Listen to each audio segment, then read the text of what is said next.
Seamus McNamara may not be the person you first think of when you hear the name of the Collingwood Magpies football club, but he is fast becoming a key part of the VFL side. When we got the chance to talk to him, we asked about becoming an AFL player and if he knew it was going to be such a tough task. When it all started, I just thought, I've heard some guys coming over and trying to do it in the lower levels and maybe playing some VFL, but nobody's really done it in the AFL level, or at least been on an AFL listed team. And that was my main goal, was to be the first and do something special and really make a name for myself. And you know, that box is ticked, and for me, it won't be complete. I won't be satisfied until I get a game and then continue having that spot on the team. So yeah, my mission's not done by any means. Shae was picked up in the 2009 rookie draft by Collingwood after making a YouTube video showing how his athletic abilities make him ideal for the Australian game. I looked it up on YouTube and saw this is a pretty cool sport. It's, you know, it's about every sport that I grew up playing, and I said I probably could do it. I did a workout on YouTube, which pretty much everybody's seen that knows about myself. I have about 3 months till I signed with another basketball team, which I ended up having 6 offers to choose from, but I ended up obviously choosing Collingwood. But prior to that, I just emailed every club in the AFL, just their general information, and said, please send your head coach. And then 10 different agencies and 4 agents came back to me, and Collingwood was the only other club to hit me up, and just kind of came through there. And you know, just it was a great roller coaster ride. You know, a lot of emotional ups and downs, excitement, sadness, frustration. Really learned patience over that time. Still developing it, but yeah, that was probably the biggest test for my patience I've ever had in my life. With Aussie rules football being such an unknown sport outside of Australia, Shae spotted the differences and the similarities straight away. It's funny because I was like, yeah, Mom, well, this is the sport that, you know, I got the call from Digger Phelps, and like, all right, well, let's check it out. And right away, you notice the short shorts, you notice the cutoffs, and I was like, oh God, I'm gonna be a little sissy boy. Yeah, that's in America, culture is a little baggier.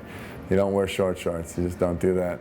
And so it was a pretty good laugh just looking at that. That's a whole different world right there. But yeah, no, it's equivalent to what we call a rumble fumble, basically kill the ball carrier, and that's what I mentally thought of when I saw this, and I was like, oh, this is cool, you know.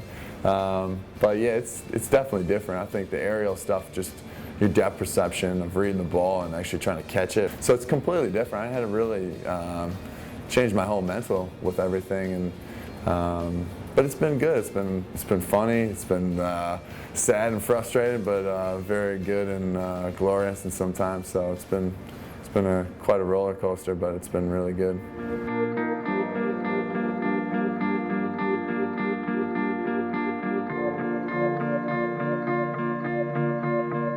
Born in the US, but also spending time playing professional basketball in Germany, Shae recognized what a unique country Australia is and what Melbourne has to offer. When I first got here, I just thought it was really beautiful. Beautiful city. My dad is a big history buff, and he told me that it's always been top 5 best cities to live in. And I definitely know why it is. I mean, it's beautiful, it's clean, it's big, but it's small. There's so much stuff to do. There's arts, there's every sport, and also every team, so it makes it really competitive and fun with your friends. Coming from Munich, it was very traditional, really old school, and here it's kind of like that, but it's got a lot of American in it too, and it's almost as if it's a newer Europe, and but it has a little American flavor to it.